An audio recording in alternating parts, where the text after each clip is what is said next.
right. අයිබෝන් පුතේ. ඉතින් අද දවසේ අපි කතා කරන්න ඉතින් ඉන්නේ 4 වෙනි පේපර් එක. දැන් අපි 1 2 3ම කතා කරා. ඔයගලන්ට පුළුවන් ඒවා බලන්න. දැන් අද කතා කරන්න අපි 4 වෙනි ප්‍රශ්න පත්‍රය. right. අපි 4 වෙනි ප්‍රශ්න පත්‍රයට යන්න කලින් ප්‍රශ්න පත්‍රයේ තියෙන මූලික තියරියක් තියෙනවා. හරිද? මේ මූලික තියරිය ගැන කතා කරමු. පළවෙනි ප්‍රශ්نين අහලා තියෙන්නේ ගුරුත්ව ත්වරණයත් එක්කනේ. පළවෙනි ප්‍රශ්නේ අපි අහලා තියෙන්නේ ගුරුත්වාකර්ෂණ ත්වරණයත් එක්ක. එතකොට ගුරුත්ව ත්වරණය කියන්නේ මොකක්ද? right. යම්කිසි ආගම් පෘථුවියේ තිබ්බ කියමුකෝ. හිතන්න. හරිද? මේ පෘථුවියට හරිද ඕනම දෙයක් ඇද ගන්නවා. හරිද? ඕනම දෙයක් ඇද ගන්න පුළුවන්. මේ ඇද ගැනීමේ බලයට අපි කියනවා ගුරුත්වාකර්ෂණ බලය කියලා. ගුරුත්වාකර්ෂණ බලය කියන්නේ පෘථුවියේ දෙසට වස්තුන් ඇද ගැනීම. එතකොට මෙන්න මෙහෙට තියෙනවා ගුරුත්වාකර්ෂණ බලයක්. එහෙනම් ගුරුත්වාකර්ෂණ බලයක් තියෙනවා නම් අනිවාර්යෙන් මතක තියාගන්න ඕනේ මෙතන ඒ බලයක් විසින් ඇද ගන්නවා නම් අනිවාර්යෙන් එතන තියෙනවා ගුරුත්වජ ත්වරණයක්. ගුරුත්වජ ත්වරණයක්. right G කියලා අපි කියනවා. හරිද? කල්පනා කරන්න මෙහෙම. මම මේ ප්‍රශ්නෙට ඕනේ හින්දා තියරි දැනුම යම් තරමක් දෙනවා විතරයි මෙතන. යම් තරමක් දෙනවා විතරයි. right. එහෙනම් වස්තුන් ඇද ගන්නවා නම් පහළට එතන තියෙන ගුරුත්වාකර්ෂණ බලයක්. ඒ ගුරුත්වාකර්ෂණ බලය නිසා හට ගන්නා ත්වරණයට අපි කියනවා ගුරුත්වජ ත්වරණය කියලා. මේ ගුරුත්ව ත්වරණය සාමාන්‍යයෙන් 9.8 ms ඍණ 2ක් විතර වෙනවා. දල වශයෙන් ආසන්නව අපි ගන්නවා ගණනය කිරීම පහසු වෙන්න 10 ms ඍණ 2ක් කියලා. right. ඒකට ගුරුත්ව ත්වරණය සාමාන්‍යයෙන් ස්ථානික ස්ථානයට වෙනස් වෙනවද? අනිවාර්යයෙන්. ගුරුත්ව ත්වරණය ස්ථානික ස්ථානයට වෙනස් වෙනවා. තේරෙනවද? අපි දල වශයෙන් ගන්න අගයක් තමයි මේ. හරිද? right. ඊට පස්සේ දැන් මෙන්න මෙහෙම කතාවක් තියෙනවා. හොඳට කල්පනා කරන්න මේකේ තියරි සම්පූර්ණ දැනුම නැත්නම් සිද්ධාන්ත සම්පූර්ණ දැනුම අවශ්‍ය නැහැ. අවශ්‍ය නැහැ නෙවෙයි අවශ්‍යයි. ඒවා තමන්ගේ තියරි පන්ති වලදී උගන්වනවා. හරිද? ඒකට මගේ පන්ති තියෙන දරුවන්ට මම උගන්වනවා. එතකොට දැන් මම මේ කතා කරන්නේ ප්‍රශ්නෙට මුහුණ දීම සඳහා පමණයි. right. එතකොට මෙන්න මේ ගුරුත්වය ත්වරණය කියන එක මතක තියාගන්න ඕනේ. පහළට බලයක් දීලා අදිනවා නම් පහළට බලයක් දීලා අදිනවා නම් අනිවාර්යයෙන්ම මේ ගුරුත්ව ත්වරණය වැඩි වෙන්න එපානේ. ඒ කියන්නේ ධනාගයක් වෙන්න ඕන. right. උඩට යද්දි මොකද වෙන්නේ? උඩට යද්දි බලයක් පහළට යද්දි උඩට යද්දි මොකද වෙන්නේ? අමාරුවෙන් යන්නේ. එහෙනම් මොකද වෙන්නේ? යන්න අඩු වෙන්න ඕනේ. එහෙනම් උඩට යද්දි ඍණාගයක් වෙන්න ඕනේ. එහෙනම් මතක තියාගන්න ඕනේ ගුරුත්ව ත්වරණය කියන එක උඩට යද්දි ඍණාගයක් වෙනවා. ඒ කියන්නේ අඩු වෙනවා එන්න. right. ඊට පස්සේ අඩු වෙන්නේ මොනවද? ගුරුත්ව ත්වරණයද? නෑ. ගුරුත්ව ත්වරණය නියතයි. ප්‍රවේගය තමයි අඩු වෙන්නේ. ප්‍රවේගය අඩු වෙන්න ඕනේ. ඒකයි ඍණාගයක් කියන්නේ ඒකයි. right. ප්‍රවේගය අඩු වෙන්න ඕනේ. එහෙනම් පහළට එනකොට වස්තුවක් අනිවාර්යයෙන් මොකද වෙන්නේ? ගුරුත්ව ත්වරණය ධන වෙනවා. ඒ කියන්නේ ප්‍රවේගය වැඩි වෙනවා. මේ හින්දා අපි ගන්නවා මෙන්න මෙහෙම මේකක්. ඒ කියන්නේ මතක තියාගන්න මෙහෙම. වස්තුවක් ඉහළට යද්දී හරිද? යම්කිසි ප්‍රවේගයකින් උඩට දැම්මොත් එහෙම අනිවාර්යයෙන්ම මේ ප්‍රවේගයෙන් 10න් 10 මොකද වෙන්නේ? අඩු වෙනවා. 10න් 10 අඩු වෙනවා කියලා කියනවා. ඒ කියන්නේ ගුරුත්ව ත්වරණය 10යිනේ. තේරෙනවද? right. මේ තියරි දැනුම සම්පූර්ණ තියරි කරද්දී ඒවා ඉගෙන ගන්න පුළුවන්. මම මේ නිකන් මේ ප්‍රශ්නේ කරන්න උදව්වක් දෙන්නේ. right. මෙන්න උඩට යද්දී මොකද වෙන්නේ? ගුරුත්ව ත්වරණය ඍණ වෙනවා. ඇයි හේතුව? පහළට බලයක් දීලා අදිනවා. එතකොට මොකද වෙන්නේ? අනිවාර්යෙන් ප්‍රවේගය 10න් 10 අඩු වෙනවා. දැන් හිතන්නකෝ v කියලා ප්‍රවේගයෙන් උඩට යවුවා නම් හරිද? දැන් උදාහරණයක් මම නිකම්ල ගන්න 20යි කියලා. 20ක ප්‍රවේගයෙන් යවනවා. 20යි ms ඍණ 1 ප්‍රවේගයෙන් යවුවොත් එහෙම උඩට යවනකොට පළවෙනි තප්පරයකට එක තප්පරයකට 10ක් අඩු වෙනවා කියලා කියන්නේ. එක තප්පරයක් තුල මොකද වෙන්නේ? 10ක් අඩු වෙනවා. ඒ කියන්නේ මොකද වෙන්නේ? 10 ms ඍණ 1 වෙනවා. ඊළඟ තප්පරයේ තියෙන ඊළඟ තප්පරය තුල මොකද වෙන්නේ? තව 10ක් අඩු වෙනවා. ඒ කියන්නේ මොකද වෙන්නේ? බිඳුව බවට පත් වෙනවා. 10ක් අඩු නම් බිඳුවයි. වට බිඳුවයි. ඒකයි උඩට යවන වස්තුන් උඩ යම්සි අවස්ථාවක නිශ්චල වෙන්නේ. නිශ්චල වෙලා තමයි නැවත පහළට වැටෙන්නේ. එහෙනම් මතක තියාගන්න අනිවාර්යෙන් උඩට යන වස්තුවක ගුරුත්ව ත්වරණය 10යි නම් 10න් 10 ප්‍රවේගය අඩු වෙනවා. පහළට එද්දි මොකද වෙන්නේ එහෙනම්? පහළට එද්දී මොකද වෙන්නේ? 10න් 10 වැඩි වෙනවා. අයියේ ධන. නේද? 10න් 10 වැඩි වෙනවා. මතක තියාගන්න. right. 10යි ms ඍණ 1 එහෙනම් ඊළඟ තප්පරයක 10න් 10 වැඩි වෙනවා. හරිද 20යි තව ms ඍණ 1. ඒ කියන්නේ 20කින් තමයි පහළට වැටෙන්නේ. 20යි ms ඍණ 1. right මේ තමයි මූලික સિદ્ધාන්ත ටික මේකේ. හරිද? මූලික સિદ્ધාන්ත ටික මේකයි. තවත් චූටි කාරණාවක් මම කියා දෙන්නම් පස්සේ. right දැන් අපි ප්‍රශ්නයට යමු. දැන් පළවෙනි ප්‍රශ්නට යමු. පළවෙනි ප්‍රශ්නට යමු. හරිද? පළවෙනි ප්‍රශ්නේ කියන්නේ මොකක්ද කියලා. right අග ගසකින් බිමට වැටෙන පළතුරක චලිතයට අදාළ ප්‍රවේග කාල ප්‍රස්ථාරය පහළ දැක්වෙනවා. හරිද? ප්‍රස්ථාරය ඇසුරින් වස්තුවේ අවසාන ප්‍රවේගය ගණනය කරන්න. වස්තුවේ ප්‍රවේගය ඇසුරින්. දැන් මේකේ මතක තියාගන්න ඕන කාරණා කිහිපයක් තියෙනවා. එකක් තමයි අපිට ප්‍රස්ථාරය ඉඳලා දීලා තියෙන්නේ මේ විදියට. මේ විදියට දීලා තිබ්බම vt ප්‍රස්ථාරයන්නේ. හරිද? මේ විදිහට තියෙද්දි මෙතන තියෙන තප්පර 4යි කියලා. එහෙනම් මෙතන බිඳුවයිනේ. මෙතන ගත්තොත් එහෙනම් මොකද වෙන්නේ? මෙතන තියෙන්නේ අපිට ඕනේ අවසාන ප්‍රවේගය හොයන්න. අවසාන ප්‍රවේගය කියන්නේ මේ v තමයි.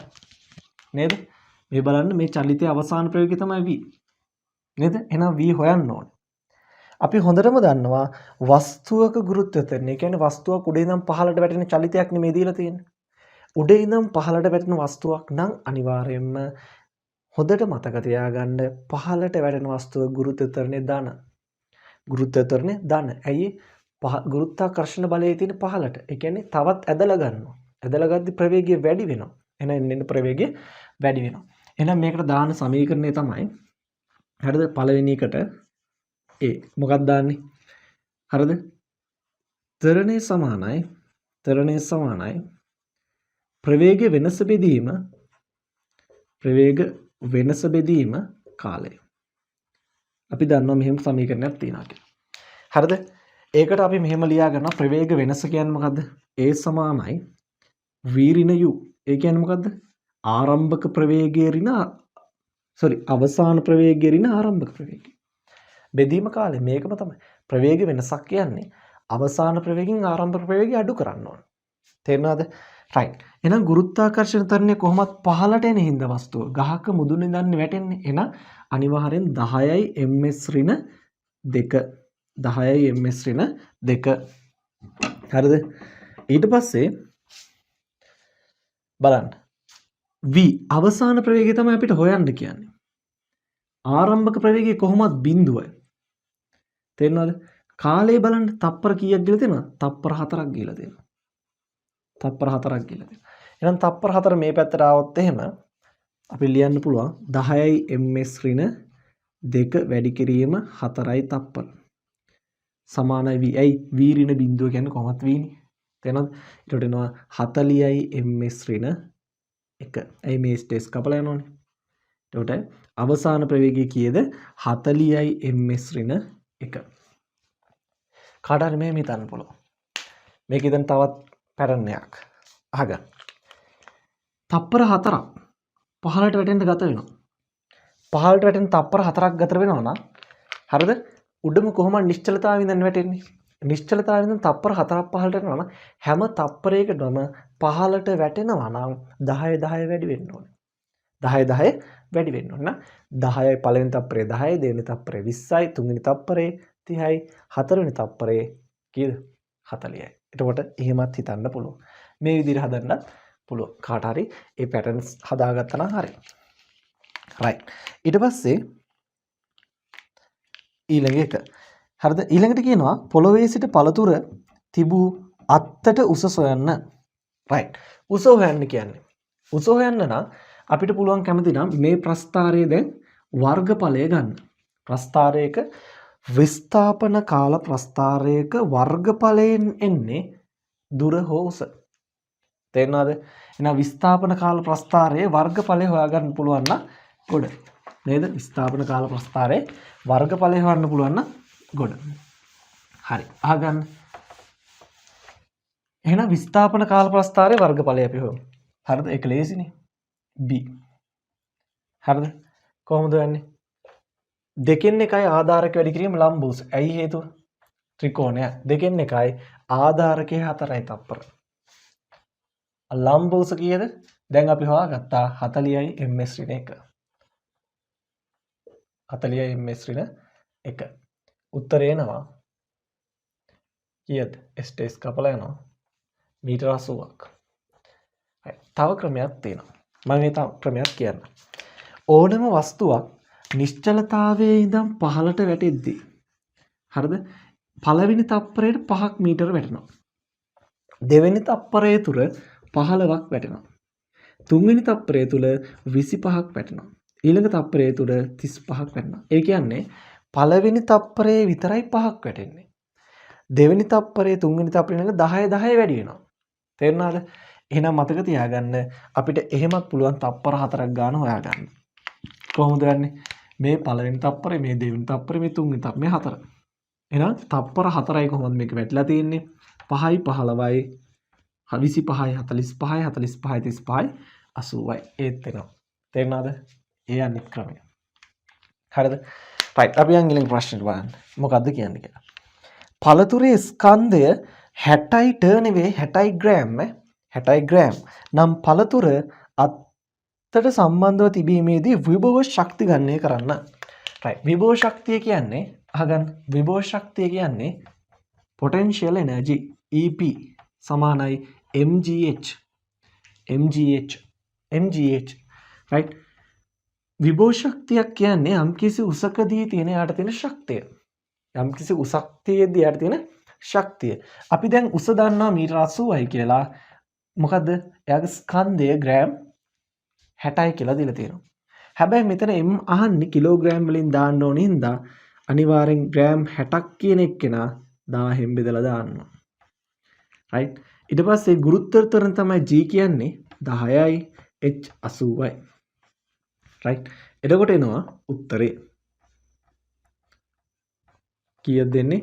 6 වරක් 8. හරිද? දැන් 6 වරක් 8 අපිට ගන්න තේරෙන්නේ නැත්නම් මෙහෙම ගන්න පුළුවන්. 6 වරක් 4 24යි. ඒ වගේ දෙගුණයක්. 24 ඒවා දෙකක් 48යි. 48යි. එතකොට එන්නේ කීයද? 48යි ජූල්. ජූල් වලින් තමයි උත්තරේ එන්නේ. 48යි ජූල්. 48යි ජූල්. හරි. ඊට පස්සේ තුන්වෙනි ප්‍රශ්නේ අහනවා අපෙන් පළතුර චලිතයට අදාළ විස්ථාපන කාල ප්‍රස්ථාරය අඳින්න. මේ තමයි ප්‍රවේග කාල ප්‍රස්ථාරය. right ප්‍රවේග කාල ප්‍රස්ථාරයක් අපි විස්ථාපන කාල ප්‍රස්ථාරයකට හදද්දී කොහොමද හදන්නේ? ප්‍රවේග කාල ප්‍රස්ථාරයක් අපි විස්ථාපන කාල ප්‍රස්ථාරයකට හදනවා. මම මේක මෙතන මේ පැත්තට අඳින්නම්.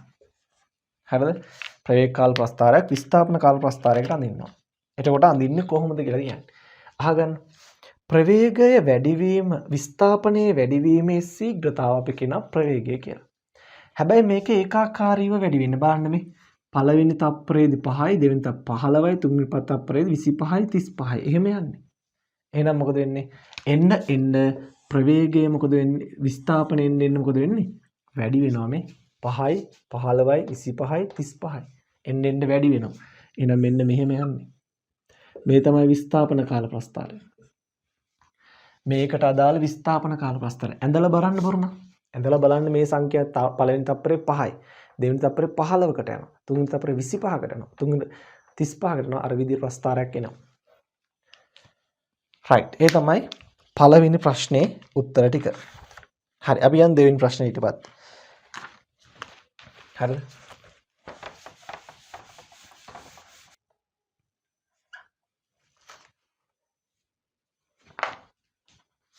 හරි. විස්ථාපන කාල ප්‍රස්ථාරයේදී මෙන්න හරි විස්ථාපන කාල ප්‍රස්ථාරය මෙන්න මේ විදිහට තමයි තියෙන්නේ. දැන් විස්ථාපන කාල ප්‍රස්ථාරය බැලුව ගමන් මෙතෙන්ට ඇති මෙතන 45ත් 50ත් අතර තමයි මෙන්න මේ රේඛාව ඇවිල්ලා තියෙන්නේ. හරිද? මුලින්ම අහන ප්‍රශ්නය අපෙන් මොකක්ද කියලා බලමු. පළවෙනි ප්‍රශ්නය අහනවා ඒ වස්තුව ගමන් කළ උපරිම විස්ථාපනය කොපමණද? උපරිම විස්ථාපනය 20යිනේ. ආයෙක හදන්න දෙයක් නැහැ. බැලූ බැලමින් පේනවා මේ විස්ථාපන කාල ප්‍රස්ථාරයක්. ඒකේ උපරිම විස්ථාපනය නම් තියෙන 20. එහෙනම් මීටර් 20යි. උපරිම විස්ථාපනේ මීටර් 20යි එක බලන්න දෙයක් නැහැ. එම විස්ථාපනය සිදු කිරීම සඳහා වස්තුව ගත වූ කාලය කොච්චරද? ගත වූ කාලය කොච්චරද? තප්පර 30යි. තප්පර 30යි මේ තප්පර 30 දී උපරිම විස්ථාපනයක් කරන් තියෙනවා. තේරෙනවද? එහෙනම් B එකට එන්නේ තප්පර 30යි. තප්පර 30යි. මෙම කාලය තුලදී වස්තුව ලබාගත් උපරිම ප්‍රවේගය ගණනය කරන්න. මෙම කාලය තුලදී වස්තුව ලබාගත් උපරිම ප්‍රවේගය. හරිද? අහගන්න. ප්‍රවේගය සමානයි. හරිද? ප්‍රවේගය සමානයි මොකද්ද? විස්ථාපන වෙනස බෙදීම කාලය. මම හැම වෙලාවෙම කියන්නේ පේපර් කරද්දි කිසිම වෙලාවකට තියරි දැනුම බලාපොරොත්තු වෙන්න එපා.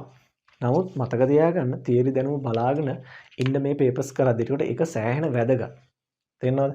right. ඊට පස්සේ විස්ථාපන වෙනස කියන්නේ අවසාන විස්ථාපනයෙන් ආරම්භක විස්ථාපනය අඩු කරන්න ඕනේ. හරිද? අවසාන විස්ථාපනයෙන් ආරම්භක විස්ථාපනය අඩු කරන්න ඕනේ. right. අවසාන විස්ථාපනය කීයද? 20යි මීටර. හරිද? ආරම්භක විස්ථාපනය කීයද? 0යි. කාලය කීයද? තප්පර 30යි. තප්පර 30යි. අපෙන් අහන්නේ ප්‍රවේගය. එහෙනම් මේක බෙදුවම හරිනේ. 0.0 කපලා ගියාන් පස්සේ 3යි 2ක් තියෙන්නේ. ඒ කියන්නේ 0.0 විස්තර නැහැ. ඊට පස්සේ විස්තර කීයක් තියෙනවද? 20ට 3 6ක් තියෙනවා. 6යි ඉතුරු 2යි ආයි 20ට 6යි. මෙන්න මේ ගාන උත්තරයක් එනවා. හරි 0.6යි 7ක ප්‍රවේගයක් තමයි මෙයාට තියෙන්නේ. ඇයි මීටර් 20ක්. හරිද? මීටර් 20ක් ගත කරන්න තප්පර 30ක් ගිහලා තියෙනවා. හරිද? තප්පර 30ත් 50ත් දක්වා කාලය තුලදී වස්තුවේ චලිතය සම්බන්ධයෙන් කුමක් කිව හැකද? 50ත් අතර කාලය තුල කියලා කියන්නේ මට හිතෙන්නේ අර කඩඉරි ටික 50ට එන්න ඕනේ. 50ට එක හදාගන්න. මොකද 45යි 50යි අතර කියලා තියෙන්නේ. බලමු අපි. හරිද? 50 දක්වා වස්තුවේ චලිතය පිළිබඳ කුමක් කිව හැකිද? වස්තුව නිශ්චලතාවය තියෙනවා. ඇයි? විස්ථාපනයේ 20මයි තියෙන්නේ. වස්තුව විස්ථාපනයේ 20ෙම තියෙනවා නම් මීටර් 20 කණුව ගාව හිටියා වගේනේ. එතකොට විස්ථාපනයක් සිදු වෙලා නැහැ. විස්ථාපන වෙනසක් වෙලා නැත්නම් ප්‍රවේගයක් නැහැ. එහෙනම් ප්‍රවේගයක් නැහැ කියන්නේ කිසිම වෙලාවක වස්තුව චලනයක් වෙලා නැහැ. right. එහෙනම් නිශ්චලතාවයේ තියෙනවා. 50 සිට 60 දක්වා කාලය තුල වස්තුවේ චලිතය පිළිබඳ කුමක් කිව හැකද? right. අහගන්න බලන්න. right. මෙන්න මේ කතාව බැලුවොත් එහෙම ඒකාකාර ප්‍රවේගයකින් මෙහෙම ගිහිල්ලා, ඒ කියන්නේ මෙහෙම යනවනේ. නේද? කාලයත් එක්ක ප්‍රවේගය වැඩි වෙලා තියෙනවා. මෙතන මෙතනට ඇත්ති. කාලයත් එක්ක ප්‍රවේගය මෙතෙන් යනකම් වැඩි වෙලා තිබිලා යම්කිසි තැනක නිශ්චල වෙලා තිනවා. මම මෙතන ඉඳන් මෙතෙන්ට ආවිල්ලා ඔහොම නිශ්චල වෙලා තියෙනවා වගේ. නිශ්චල වෙලා ඉඳලා නැවත මොකද කරලා තියෙන්නේ? දිශාව වෙනස් කරලා තියෙනව නේද? දිශාව වෙනස් කරලා කියන ආය ආපස්සට ඇවිල්ලා මුල් දිශාවටම මුල් තැනටම ගිහිල්ලා මේ විස්ථාපනයේ බිඳුව කියන තැනට නැවත ගිහිල්ලා. එහෙනම් යම්කිසි ස්ථානෙ මීටර් 20 ඉඳන් නැවත මොකද වෙලා තියෙන්නේ? බිඳුව කියන තැනටම ඇවිල්ලා තියෙනවා. තේරෙනවද? ඒකයි මෙතන කතාව. එහෙනම් මොකද වෙලා තියෙන්නේ? මොකද්ද? නැවත මුල් දිශාවටම ඒකාකාර ප්‍රවේගයකින් ඇවිල්ලා තියෙනවා. නැවත මුල් දිශාවටම ඒකාකාර ප්‍රවේගයෙන් ඇවිල්ලා තියෙනවා. right. හරිද? ඒක තමයි මෙන්න මෙතන කතාව. දැන් කාට හරි ඕන වුණොත් එහෙනම් මෙන්න මෙතන ප්‍රවේගය ඇත්තට මොකද්ද වෙන්නේ කියලා බලන්න. බලන්න මම 2 කියන කොටසේ ප්‍රවේගය හදලා පෙන්නන්න. ප්‍රවේගය. ඇත්තට මොකද්ද ඕක? ඇත්තම කතාවද ඕක කියලා බලන්න. හරිද? 50 ඉඳන් 60 දක්වානේ යන්නේ. ඊට වඩා 10ක් යනවා. බලන්න. අවසාන ප්‍රවේගය දැන් 0යි. අවසාන විස්ථාපනයේ 0යි. ආරම්භක විස්ථාපනය 20යි. ඇයි මං කිව්වේ විස්ථාපන වෙනසනේ. විස්ථාපන වෙනසක් ගන්න අවසානයෙන් ආරම්භක අඩු කරන්න ඕනේ. right. කාලය තප්පර 10යි. හරිද? එතකොට උත්තරයක් එනවා ඍණ 2යි ms ඍණ 1. ඍණ එනවා මේ ඍණ එන එකෙන් කියන්නේ මොකක්ද වෙන්නේ? ආපස්සට හැරිලා. මොකද ප්‍රවේගයේ දර්ශක රාශියක්. ප්‍රවේගයේ දිශාවක් තියෙනවා. ප්‍රවේගයේ දිශාවක් තියෙනවා කියන්නේ නැවත හැරිලා ගමන් කරනවා. මේ ඍණ කියන එකෙන් කියන්නේ දිශාව මාරු කරලා තියෙනවා. නේද? එහෙනම් මුල් දිශාව නැවත පැමිණලා තියෙනවා. කියන කතාව තමයි මෙතන කියන්නේ. හොඳයි. right. ඊළඟ ප්‍රශ්නේ තුන්වෙනි ප්‍රශ්නට යන් අපි මූලද්‍රව්‍ය පරමාණු ක්‍රමාංකය ආරෝහණ පටිපාටයට ආවර්තිතා වගුවේ නිර්මාණය කර ඇත. ආවර්තිතා වගුවේ පළවෙනි කාණ්ඩයට අයත් නොවන එහෙත් සංයුත්තාවේ එකවන මූලද්‍රව්‍යයක් නම් කරන්න. පළවෙනි කාණ්ඩයට අයති නොවන සංයුත්තාවේ එකවන මූලද්‍රව්‍යයක් තියෙන්නේ ආයේ කවුද? 7 වෙනි කාණ්ඩේ. හරිද? 3 වෙනි එකේ පළවෙනි එක ඒ. හරිද? 7 වෙනි කාණ්ඩයේ මූලද්‍රව්‍ය වල සංයුත්තාවය ගැන බලන්න. හරිද? මම ගන්න ෆ්ලෝරින් වගේ එකක්. හරිද? ෆ්ලෝරින් වල තියෙන්නේ 2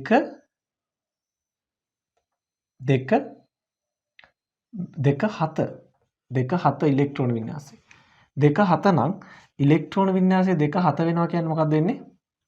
හරිද? ඉලෙක්ට්‍රෝන වින්‍යාසය 2 7 වෙනවා කියන්නේ මොකක්ද වෙන්නේ? ෆ්ලෝරීන් වල 2 7 ඉලෙක්ට්‍රෝන වින්‍යාසයක් තියෙනවා කියන්නේ මෙයාට එක ඉලෙක්ට්‍රෝනයක් ගන්න එක ලේසි. එක ඉලෙක්ට්‍රෝනයක් ගන්න එක ලේසි නම් අනිවාර්යෙන් මෙයාගේ සංයුත්තාවය කීයද? 1යි. 1යි. එතකොට 7 වෙනි කාණ්ඩයේ මූලද්‍රව්‍යයක් වන ෆ්ලෝරීන් තමයි ගන්න වෙන්නේ මෙතනට. නම් කරන්න. එම ඔබ ඉහත සඳහන් කළ මූලද්‍රව්‍ය ඉලෙක්ට්‍රෝන වින්‍යාසය ලියන්න කීයද? 2 7 ඉලෙක්ට්‍රෝන වින්‍යාසය. පළවෙනි ශක්තිය මට්ටමේ 2යි, දෙවෙනි ශක්තිය මට්ටමේ 7යි. Y නම් මූලද්‍රව්‍ය පරමාණුවක පරමාණුක ස්කන්ධය 16කි. Y පරමාණුව පොටෑසියම් සමග සාධන රසායනික බන්ධන වර්ගය කුමක්ද? ඉලෙක්ට්‍රෝන වින්‍යාසය 16යිලු. පරමාණුක ස්කන්ධය 16යිලු. පරමාණුක ස්කන්ධය 16 කියන්නේ සාපේක්ෂ පරමාණුක ස්කන්ධය. සාපේක්ෂ පරමාණුක ස්කන්ධය හරිද? 16 කියන කතාවනේ කියන්නේ. සාපේක්ෂ පරමාණුක ස්කන්ධය 16ක් වන මූලද්‍රව්‍යයක් කවුද? එන්නේ ඔක්සිජන්. ඔක්සිජන්. තේරෙනවද? එහෙනම් මේ ඔක්සිජන් පරමාණුව පොටෑසියම් එක්ක දක්වන බන්ධන වර්ගය අහන්නේ පළවෙනියටම. බන්ධන වර්ගය. අහගන්න. මෙන්න මේ ඔක්සිජන් වල පරමාණු ක්‍රමාංකය ඔක්සිජන් වල පරමාණු ක්‍රමාංකය 8යි. ඔක්සිජන් වල පරමාණු ක්‍රමාංකය 8යි. එහෙනම් ඉලෙක්ට්‍රෝන වින්‍යාසය වෙනවා 2 6ක්. 2 6 වෙනවා. ඒ කියන්නේ මෙයාට අනිවාර්යයෙන්ම මොකක් හරි කරලා ඉලෙක්ට්‍රෝන දෙකක් ගත්තොත් එහෙමනම් මෙයා ස්ථායී වෙනවා. බන්ධන හදන්න එපානේ. බන්ධන හදනවා කියන්නේ ස්ථායී වෙන්න. ස්ථායීතාවය උදෙසා තමයි බන්ධන නිර්මාණය කරන්නේ. මොකද බන්ධන හදන්න නැතුම් ඉන්න අවස්ථාවට වඩා බන්ධන හැදුවම පස්සේ මූලද්‍රව්‍ය පරමාණු ස්ථායී වෙනවා. තේරෙනවද? එතකොට මෙයා ගත්තොත් එහෙම ඔක්සිජන් පරමාණුව ඉලෙක්ට්‍රෝන දෙකක් ගන්නවා කියන්නේ එයා ඍණ දෙකක අයනයක් තමයි හදන්නේ. ඍණ දෙකක අයනයක් හදනවා. වැඩේ පේනවා. පොටෑසියම් වල පොටෑසියම් ගත්තොත් මොකද වෙන්නේ? මෙයාගේ ඉලෙක්ට්‍රෝන වින්‍යාසය ඉන්නේ 2 8 1. 2 8 8 1. තේරෙනවද? 2 8 8 1. 10 18 19යි. තේරෙනවද පොටෑසියම්? එතකොට එක ඉලෙක්ට්‍රෝනයක් මෙයාට වැඩි ස්ථායී කරගන්න. එහෙනම් මෙයා මොකද කරන්නේ? ඉලෙක්ට්‍රෝනයක් අයින් කරන්න ඕනේ. එතකොට ඒ හින්දා මෙයා හදන්නේ ධන එකක් හදනවා. ධන එකක් හදනවා. එහෙනම් මේ ඍණ දෙක මකන්න නම් මේ වගේ කී දෙනෙක් ඕනද? දෙන්නෙක් ඕනේ. මේ වගේ දෙන්නෙක් ඕනේ. එහෙනම් පොටෑසියම් 2 ඔක්සිජන්. බලන්න ධන හා ඍණ අයන අතර ඇතිවන බන්ධන අපි කියනවා ධන හා ඍණ අයන අතර ඇතිවන ස්ථಿತಿ විද්‍යුත් ආකර්ෂණ බන්ධන අපි කියනවා අයනික බන්ධන කියලා. එහෙනම් මෙතන තියෙන බන්ධනය මොකද්ද? අයනික බන්ධනය. අයනික බන්ධන. අයනික බන්ධන කියලා කියනවා. එහෙනම් එතන තියෙන්නේ අයනික බන්ධන.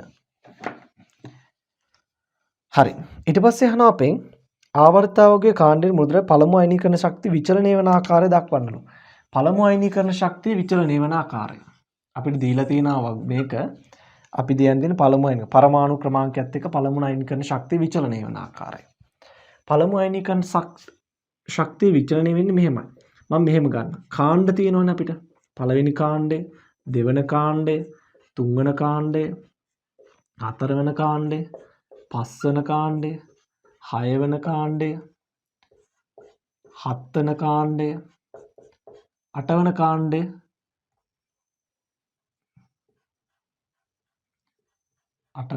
ඔහොමනේ තියෙන්නේ. මතක තියාගන්න ඕනේ ආවර්තයක් දිගේ මෙහෙට යද්දී වමේ මේ පැත්තේ ඉඳන් මේ පැත්තට යද්දී. හරිද? ආවර්තයක් දිගේ මෙහෙම යද්දී පළවෙනි කාණ්ඩේ සිට අටවෙනි කාණ්ඩයට යද්දී පළවෙනි කාණ්ඩේ තමයි අඩුම පළමු අයනික ශක්තියක් තියෙන්නේ. අඩුම පළමු අයනීකරණ ශක්තිය තියෙන්නේ පළවෙනි කාණ්ඩේ. දෙවෙනි කාණ්ඩයට චුට්ටක් වැඩි වෙනවා. ඊට වඩා චුට්ටක් අඩු වෙනවා තුන්වෙනි කාණ්ඩයට යද්දී. තේරුණාද? ඊට පස්සේ හතරවෙනි කාණ්ඩේ ටිකක් වැඩි වෙනවා. පස්වෙනි කාණ්ඩේ ආයෙත් වැඩි වෙනවා. තේරුණාද? හයවෙනි කාණ්ඩේ චුට්ටක් අඩු වෙනවා. හත්වෙනි කාණ්ඩේ වැඩි වෙනවා. අටවෙනි කාණ්ඩේ ආයෙත් වැඩි වෙනවා. මෙන්න මෙහෙම තමයි යන්නේ. මතක තියාගන්න පොඩ්ඩක් එකක් මතක තියාගන්න පුළුවන් එකක් මේකේ විතරයි එකක් වෙන අනිත් එකක් ඇර එකක් තමයි වැඩි වෙලා තියෙන්නේ. අනිත් ඒවා අඩු වෙනවා. මේ තමයි පළමු අයනීකරණ ශක්ති විචලනය වෙන ආකාරය. පළමු අයනීකරණ ශක්ති විචලනය වෙන ආකාරය. right. හතරවෙනි ප්‍රශ්නෙට යන්න. මම හතරවෙනි ප්‍රශ්නේ විස්තර කරගෙන යන්නම් මේ විදිහටම. හරිද? BCD යන මූලද්‍රව්‍ය ආවර්ත වගුවේ එකම ආවර්ත සටහන් කිරීමට හේතු මොනවද කියලා අහනවා. හරිද? BCD මතක තියාගන්න මෙන්න මෙහෙම කාරණාවක්. ආවර්තිතා වගුවක් ගත්තොත් එහෙම ආවර්තිතා වගුවේ ආවර්ත කියන්නේ මොනවද? ආවර්ත කියන්නේ මොනවද?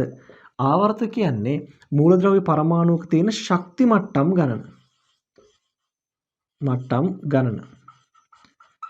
කාණ්ඩාංකය කියන්නේ කාණ්ඩ කියන්නේ මොනවද? අවසාන ශක්ති මට්ටමේ තියෙන ඉලෙක්ට්‍රෝන ගණන. අවසාන ශක්ති මට්ටමේ තියෙන ඉලෙක්ට්‍රෝන ගණන. එහෙනම් එකම ආවර්තයකට වැටලා තියෙන්නේ ABCD කියන ඒවා ශක්ති මට්ටම් ගන්න සමානයි. ශක්ති මට්ටම් ගන්න සමාන වුණාන් පස්සේ ඒවා එකම ආවර්තයකට වැටෙනවා. right. ඒක සංයුග මූලද්‍රව්‍ය දෙකක් ලියන්නලු. එක සංයුක්තාවයක් තියෙන මූලද්‍රව්‍ය තමයි AE කියන්නේ. ඇයි? එයත් පළවෙනි කාණ්ඩයේ තියෙන මූලද්‍රව්‍යයක්. A කියන්නේ පළවෙනි කාණ්ඩයේ තියෙන හයිඩ්‍රජන් වගේ එකක්. right. E කියන්නේ පොටෑසියම් වගේ එකක්. එතකොට මේ පොටෑසියමුත් ඒක සංයුජයි, මෙයත් ඒක සංයුජයි. හයිඩ්‍රජනුත් ඒක සංයුජයි. ඇයි? මෙයාගේ අවසාන ශක්ති මට්ටම මේකේ ඉලෙක්ට්‍රෝනයක් තියෙන්නේ. ඒක අයින් කරාන් පස්සේ එයා ස්ථායි. එතකොට එයා බන්ධන හදන්නේ එක ඉලෙක්ට්‍රෝනයක් තමයි අයින් කරන්නේ. එහෙනම් ඒක සංයුජයි. එක සංයුතාවයක් තියෙනවා. ඊට පස්සේ හයිඩ්‍රජන් කියන එකත් ඒක සංයුජයි. එයා ගාව තියෙන මේක ඉලෙක්ට්‍රෝනය ඒක දුන්නත් එකයි, තව එකක් ගත්තත් එකයි. කොහොමත් ඒක සංයුජයි. හරිද? පොඩි කේස් එකක් තියෙනවා මෙතන. ඒක සංයුජ මූලද්‍රව්‍යයක් ගත්තන් පස්සේ C ගන්නත් පුළුවන්. ඇයි? ක්ලෝරින් කියන එකනත් ඒක සංයුජ මූලද්‍රව්‍යයක් වෙනවා කියලා මම මෙතන කියා දුන්නා. ඊට පස්සේ කියනවා B හා F යන මූලද්‍රව්‍ය දෙක සඳහා පොදු රසායනික ගුණයක් හා භෞතික ගුණයක් වෙන වෙනම ලියන්නලු. B හා F B කියන්නේ කවුද? කාබන්. මේත් එක්ක බැලුවොත් එහෙම තියෙන්නේ කාබන්. හරිද? F කියන්නේ කවුද? සල්ෆර්. හරිද? මෙන්න මේකයි. භෞතික ගුණයක් ලියන්න කිව්වොත් එහෙම මේ දෙන්නම සල්ෆර් වලටත් බහුරූපී ආකාර තියෙනවා, කාබන් වලටත් බහුරූපී ආකාර තියෙනවා. ඒකට දෙන්නම බහුරූපී ආකාර තියෙනවා. ඒ හින්දා ඒක භෞතික ගුණයක්. තේරුණාද? ඊට පස්සේ රසායනික ගුණයක් ගත්තොත් මේ දෙන්නම දහනය කිරීමේදී ඩයොක්සයිඩ් හදනවා. ඒ කියන්නේ සල්ෆර් ඩයොක්සයිඩ් හදනවා. ඒ වගේම කාබන් දහනය කිරීමේදී කාබන් ඩයොක්සයිඩ් හදනවා. ඒ වගේ රසායනික ගුණ අපිට ලියන්න පුළුවන්. ඉහත සඳහන් මූලද්‍රව්‍ය අතරින් ඉහළම තාපාංක ද්‍රවාංක අන්තර්ගත මූලද්‍රව්‍ය වන්නේ B.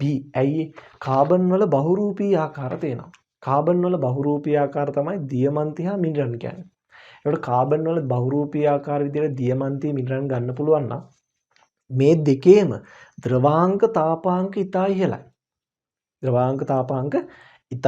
එහෙනම් අපිට ගන්න වෙන්නේ කාබන් වල බහුරූපී ආකාර වන B. right. ඊනම් මූලද්‍රව්‍ය නිස්සාරණය කිරීම සඳහා යොදාගත හැකි ක්‍රමය මොකක්ද? අහගන්න හොඳට. වඩා සාමාන්‍ය ප්‍රතික්‍රියාශීලීතාවයක් තියෙනවනේ. මොනවාද? පළවෙනි කාණ්ඩයේ මූලද්‍රව්‍ය වල සෝඩියම්, පොටෑසියම් වගේ ඒවා අධික ප්‍රතික්‍රියාශීලී වගේ තමයි. ඒගොල්ලෝ මොකද්ද? ඔක්සිකරණය වීම වැඩි. ඒ කියන්නේ ඉලෙක්ට්‍රෝන පිට කිරීමේ හැකියාව වැඩි ඒගොල්ලන්ට. ඒ වගේ කට්ටිය සාමාන්‍යයෙන් මේ ඉන්නේ මොනවාද? ලවණ විදියට. සාමාන්‍යයෙන් ලවණ දැන් සෝඩියම් ක්ලෝරයිඩ් ලවණයක් විදිහට ඉන්නේ. එතකොට අපි ඒගොල්ලෝ නිස්සාරණය කරන්න පාවිච්චි කරනවා විද්‍යුත් විච්ඡේදනය කියන ක්‍රමය. දැනට පොඩ්ඩක් මතක තියාගන්න. විද්‍යුත් විච්ඡේදනය. ඒ කියන්නේ විදුලිය යොදාගෙන දෙන්න විච්ඡේදනය කරන ක්‍රමයක් යොදා ගන්නවා. රයිට්? ඒ ක්‍රමයට තමයි අපි විද්‍යුත් විච්ඡේදනයෙන් තමයි ඒගොල්ලෝ වෙන් කිරීම සිදු කරන්නේ. පහත දැක්වෙන B, A හා F යන මූලද්‍රව්‍ය පෙන්වන ගුණාංග කිහිපයකි. එම එක් මූලද්‍රව්‍ය ගුණාංග දක්වන්නලු. හරිද? හරි. B, A, F කවුද කියලා අහන්න අපෙන්. හරිද? රයිට් අපි කල්පනා කරලා බලමු.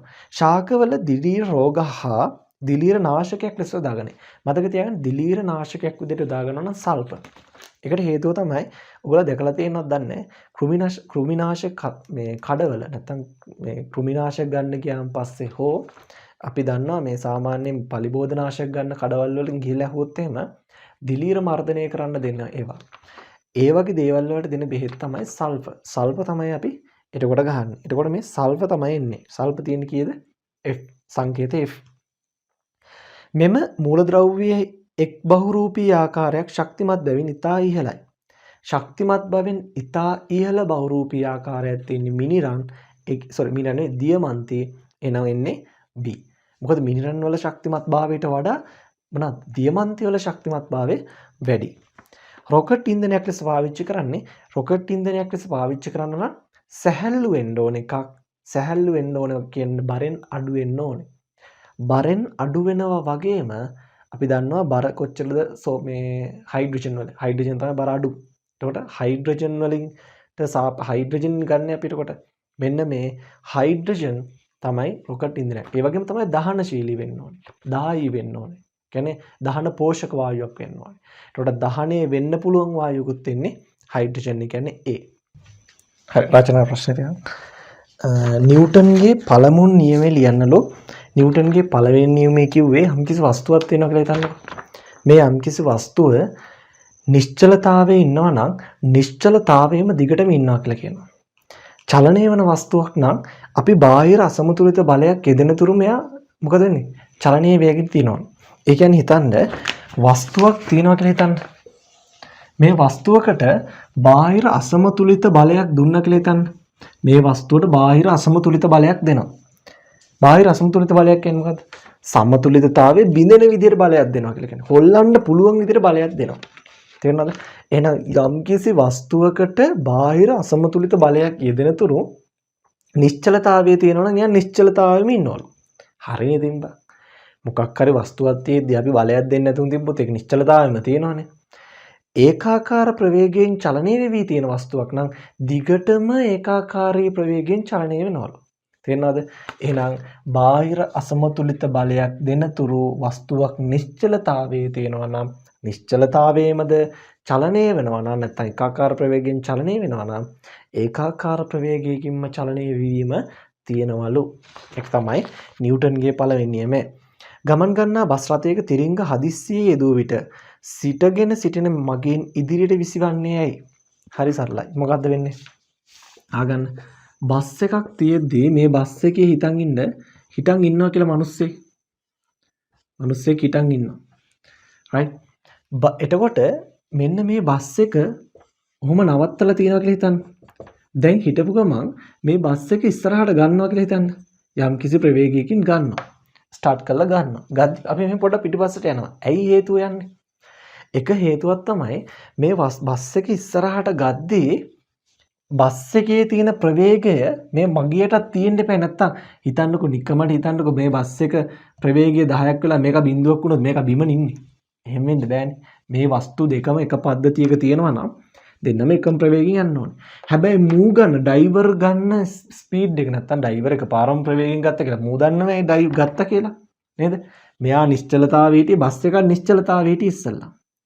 නමුත් මෙයා එකපාරම ප්‍රවේගයක් ගද්දී මොකද වෙන්නේ? මිනිස්සයාට ප්‍රවේගය ගන්න බෑ ඒක. එතකොට මොකද වෙන්නේ?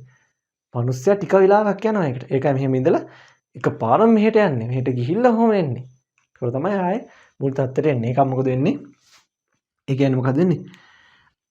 සාමාන්‍ය මෙයා වස්තුවක් තියෙනවා නම් මේ වස්තුව මොකද වෙන්නේ? මෙයාගේ ප්‍රවේගය අත් කරගෙන නැහැ. මෙයාගේ ප්‍රවේගය අත් කරගෙන නැහැ කියන්නේ මෙයාගේ ප්‍රවේගයට අත් කරගන්නකම් චූටි වෙලාවක් යන හින්දා ආපැත්තට යනවා. නැත්තම් අර විදිහට අපිට තේරුම් කරන්න පුළුවන් නිව්ටන්ගේ පළවෙනි නියමයෙන් මොකද්ද? නිශ්චලතාවයේ තියෙන වස්තුවක් නිශ්චලතාවයේම තියෙන අසමතුලිත බලයක් යෙදෙන තුරුම. ඉතින් හරිනේ. අසමතුලිත බලයක් යෙදෙන්න ඕනේ. මෙයාව සමතුලිතතාවය බිඳින විදිහට. මෙහාට ප්‍රවේගයක් ගද්දි බලයක් ඇවිල්ලා මෙයා එහෙට ගිහිල්ලා තමයි ආයේ මෙයාගේ ප්‍රවේගය අත් කරගන්නේ. ඒක කල්පනා කරගන්න. ඉතින් රථවාහන මාර්ගයේදී අනතුරු ආසනපටි පළඳගන්නේ ඇයි? ඒ ඉතින් ආසනපටි පළඳගන්නේ මේකට තමයි. ඉඳන් ඉන්න මිනිස්සයා හිතන්න හදිස්සියේවත් බස් එක ගිහිල්ලා බ්‍රේක් ගැහුවා කියලා. බ්‍රේක් ගැහුවොත් එහෙම මිනිස්සයාටයි බස් එකටයි තියෙන එකම ප්‍රවේගයක්. නැත්තම් මොකද වෙන්නේ? නැත්තම් ඉතින් එහෙම වෙන්න බෑනේ ඉතින්. බස් එකක් තුල මිනිස්සෙක් යනවනම් මිනිස්සයාටත් ඒ ප්‍රවේගය එනවමයි. බස් එක පැයට කිලෝමීටර් 100ක වේගෙන් යනවා නම් මිනිස්සයත් පැයට කිලෝමීටර් 100ක බස් එක ඇතුලේ යනවා. බස් එක ඇතුලේ එහෙම යන්නේ නැහැ. ඉතින් බස් එකත් එක්ක යන්න බෑනේ. රයිට්. එතකොට හදිස්සියවත් ඩ්‍රයිවර් බ්‍රේක් ගැහුවා කියමුකෝ. ඩ්‍රයිවර් බ්‍රේක් ගහද්දී තිරිංග එදුවොත් එහෙම එකපාරම බස් එක බිඳුව කරගත්තට මිනිස්සයා එහෙම දන්නවද? මිනිස්සයාගේ ඇඟේ බ්‍රේක් එකක් තියෙනවද? නැහැනේ. මිනිස්සයා දන්නේ නැහැ. මිනිස්සයා ඉස්සරහට ගිහිල්ලා තමයි නැවත පිටිපස්සට එන්නේ. තේරෙනවද? ඒකයි ආසන පටි පැලඳ ගැනීම අත්‍යවශ්‍ය වෙන්නේ. දැකලා තියෙනවද නැහැ බස් එක පිටිපස්ස සීට් එකේ ඉන්න එක සමහරක් වෙලාවට යනවා ගිහිල්ලා ඉස්සර ඩ්‍රයිවර් සීට් එකේ නතර වෙන්නේ. ඒක තමයි හේතුව. එක්තරා අවස්ථාවක ගම්‍යතාව 12යි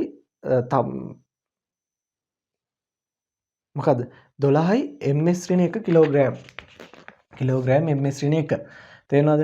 එම අවස්ථාවේ එම වස්තුවේ ප්‍රවේගය 6 ms ඍණ 1 වේ නම් වස්තුවේ ස්කන්ධ ගණනය කරන්නලු. රයිට් අහගන්න. ඒ කියන්නේ මෙහෙමයි. ගම්‍යතාව කියන්නේ සමානයි ස්කන්ධය ගුණ කිරීම ප්‍රවේගය. ස්කන්ධ ගුණ කිරීම ප්‍රවේගය. එහෙනම් අපි ස්කන්ධය අහන්නේ ප්‍රවේගය දීලා තියෙනවා. ප්‍රවේගය කීයද දීලා තියෙන්නේ?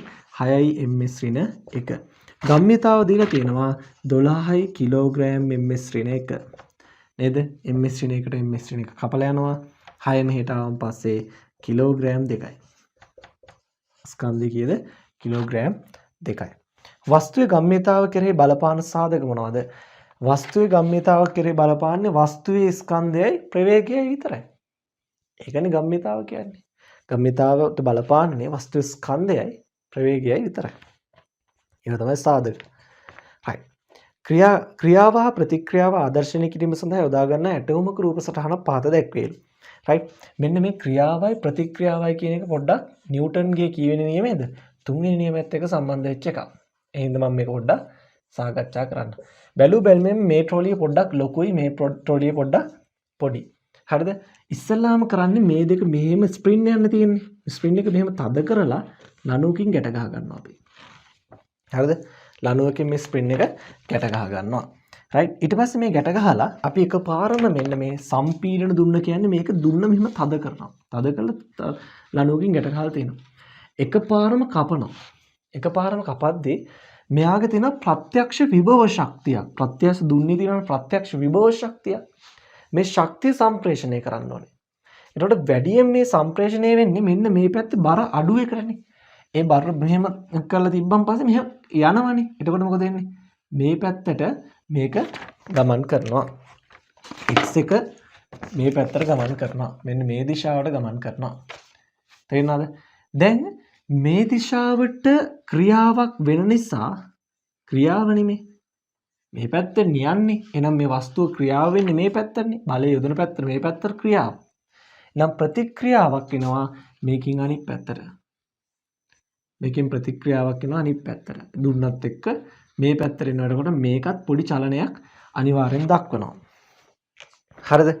ඉහත අටයුමේ තන්තුවෙන් කපා දැමූ විට ලබාගත නිරීක්ෂණ දෙක මොකක්ද? එකක් තමයි මෙන්න මේ x චලනය වෙලා මේ පැත්තට යනවා. ඒ වගේම තමයි මොකද වෙන්නේ? x මේ පැත්තට යනවා. මේක ගොඩාක් බර නම් මේක යන්නේ නැහැ කිසිම වෙලාවක. හැබැයි චලනයක්වත් දෙන්නේ නැහැ. හැබැයි මෙන්න මේ ස්ප්‍රින් එක මෙහෙට හරි වෙනවා. ඒකෙන් මොකද වෙන්නේ? මේ පැත්තට ක්‍රියාවක් වෙද්දී අර පැත්තට ප්‍රතික්‍රියා බලයක් ක්‍රියා කරනවා කියන එක තමයි ඒකෙන් කියන්නේ. තේරෙනවද? මේ පැත්තට ක්‍රියාවක් වෙද්දී අනිත් පැත්තට ප්‍රතික්‍රියාවක් වෙනවා කියලා තමයි කියන්නේ. ඒ හදිස්සියවත් මේක අපි දන්නේ නැහැනේ. මේ ප්‍රශ්නේ හැටියට මේක හෙන පත එකක් වෙලා තිබ්බොත් මේක හෙල්ලෙන්නේ නැහැ. තේරෙනවද? අපිට ස්කන්ධයක් සටහන් වෙලා නැහැනේ. රයිට්. නමුත් මේ දුන්න හරි මෙහෙට වෙනවා. ඒ කියන්නේ මේක මෙහෙට ගිහලා නැවත මෙහෙට එන්න පුළුවන්. ප්‍රතික්‍රියා බලයකුත් ක්‍රියා කරනවා. හරිද? තන්තුව කැපුව විට x ටොලිය චලනය වන දිශාව x ටොලිය මෙහෙරින් චලනය වෙන්නේ. රයිට්. එසේ චලනය වීමට හේතුව මොකද්ද? චලනය වීමට හේතුව මෙයාගේ ගබඩා වෙලා තියෙන ප්‍රත්‍යක්ෂ විභව ශක්තිය. මොකද මේ ශක්තිය බරින් අඩු x ට ලබා දීම නිසා. රයිට්. ඉහත ක්‍රියාවලිය ප්‍රතික්‍රියා විස්තර කිරීම සඳහා භාවිතා කරන නියමය මොකද්ද? නිව්ටන්ගේ තුන්වෙනි නියමය. නිව්ටන් කියනවා සෑම ක්‍රියාවකටම විශාලත්වයෙන් සමාන වූ දිශාවෙන් ප්‍රතිවිරුද්ධ වූ ප්‍රතික්‍රියා බලයක් තියෙනවා කියලා. නිව්ටන් කිව්වේ ඒක. නිව්ටන්ගේ තුන්වෙනි නියමයෙන් කියනවා සෑම ක්‍රියාවකටම.